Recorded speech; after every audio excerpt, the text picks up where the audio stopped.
On today's cooking sketch, we are taking you on a trip to Southeast Asia, to Indonesia to be exact. We are gonna make a Nasi Goreng, which means fried rice.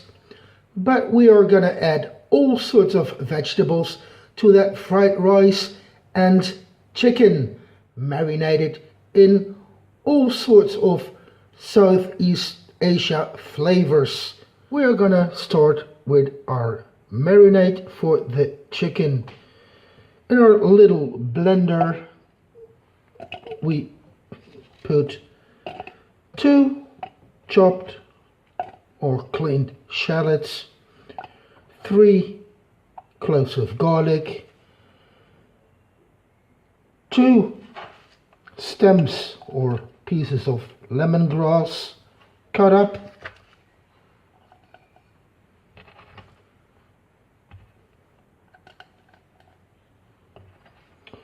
1 about 2 centimeters of fresh ginger, and 1 red chili pepper. We are gonna first blend these ingredients together, and then we will put our wet ingredients to them. So we put all the ingredients for the marinade in our trusty little blender. We're gonna add to that 50 milliliters of sunflower oil, and we are gonna add to that 50 milliliters of peanut oil. Put the blender on our trusty little kitchen robot, and we can blend it.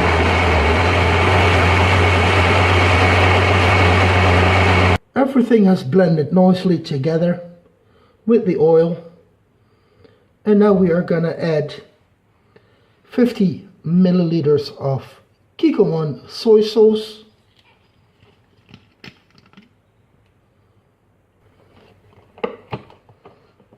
and we got 50 milliliters of sweet soy sauce or ketchup.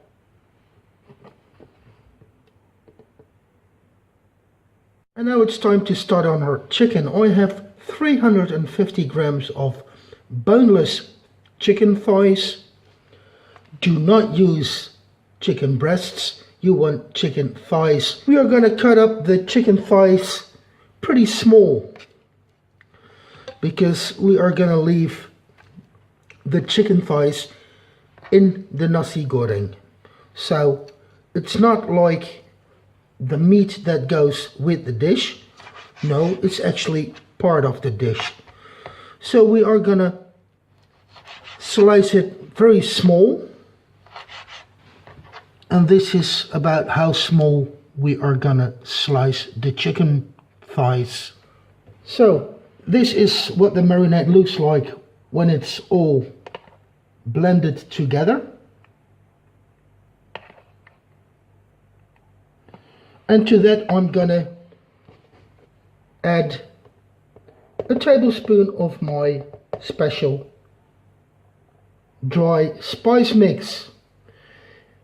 My dry spice mix consists of coriander, ginger, turmeric, galanga, and cumin, all in dry powder form. So now we add the marinade to the chicken.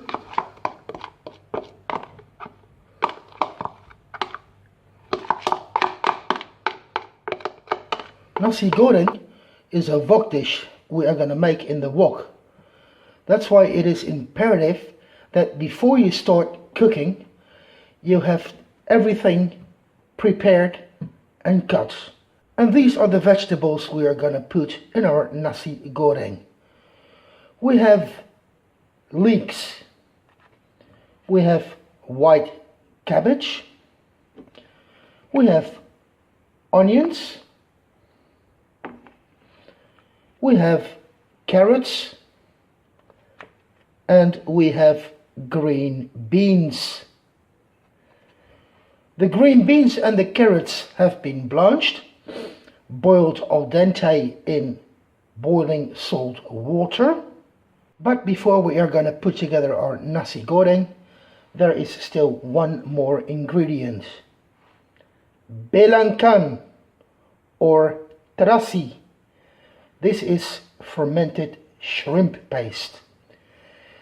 It's a bit like the Thai fish sauce. It's made of fermented shrimps, and it is essential in a lot of Indonesian dishes. First we are going to start off with some of the terasi.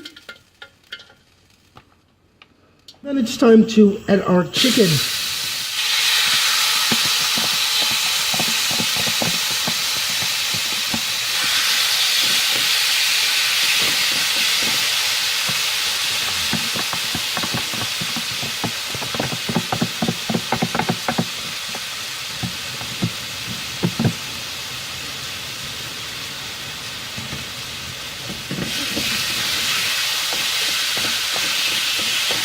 We are putting the chicken in with the marinade and all.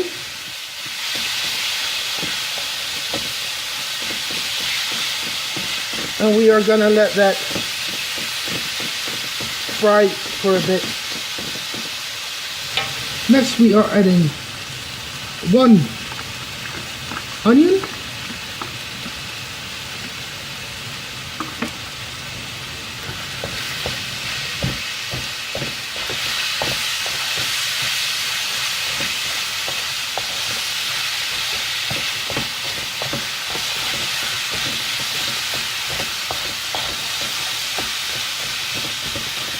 And then we put in another tablespoon of our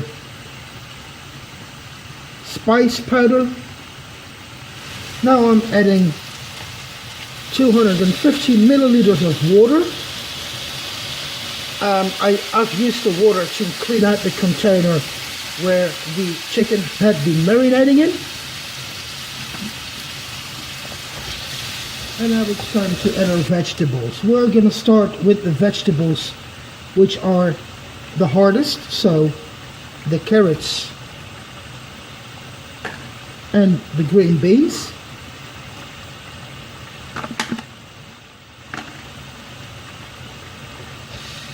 And we stir them right in. It's not a wet dish, so all the water you put in, you want to let that evaporate. You want to let that steam out. But in the meantime, it does cook all the vegetables and also cook the chicken, so the chicken is never undercooked. We are now going to add the white cabbage.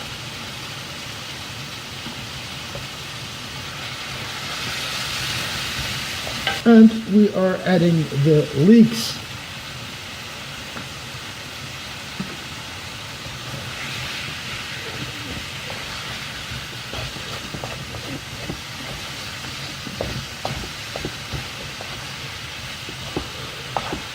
And just before we stir in the rice, we add 4 bird's eye chilies.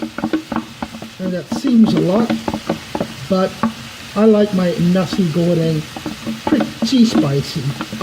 So I'm adding 4 bird's eye chilies, or rabbit as they are called in Indonesia. Now it's finally time to throw in the rice.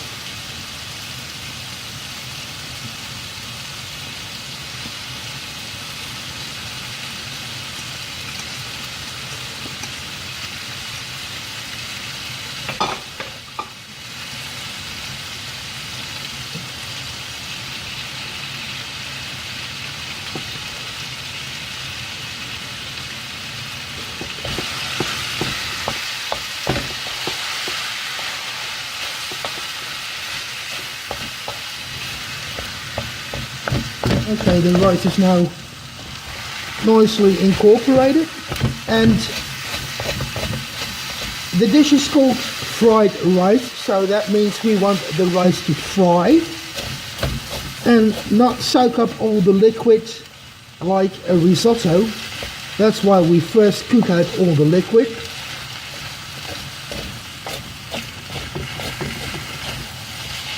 And we are using, and you might have noticed, that we are using cooked rice. And you want to cook the rice 1 day ahead. So when you're putting your chicken in the marinade, that's when you want to cook your rice. And then leave it to chill overnight in the refrigerator with the marinating chicken. You want to let all the moisture evaporate so that the rice can start frying. And it doesn't matter if it catches on the sides, because, well, that's basically when it's frying. Okay, the rice is nicely incorporated and it's fried up a little. We're gonna turn up the heat, stir it about a bit.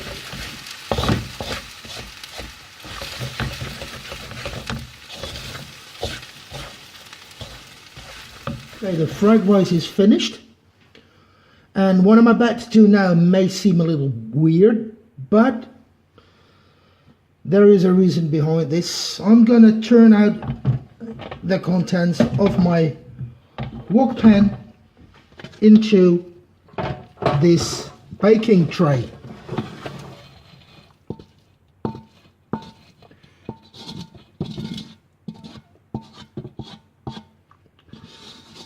The fried rice is finished. I've turned out the fried rice into a baking tray, and I'm gonna let the fried rice cool down completely and then refrigerate it overnight, because as with a lot of Southeast Asian dishes, it tastes better the next day. So we've cooked it today, but we're going to eat it tomorrow. Our fried rice is finished. We are going to let it cool down and refrigerate overnight so we can enjoy it tomorrow. Bon appetit.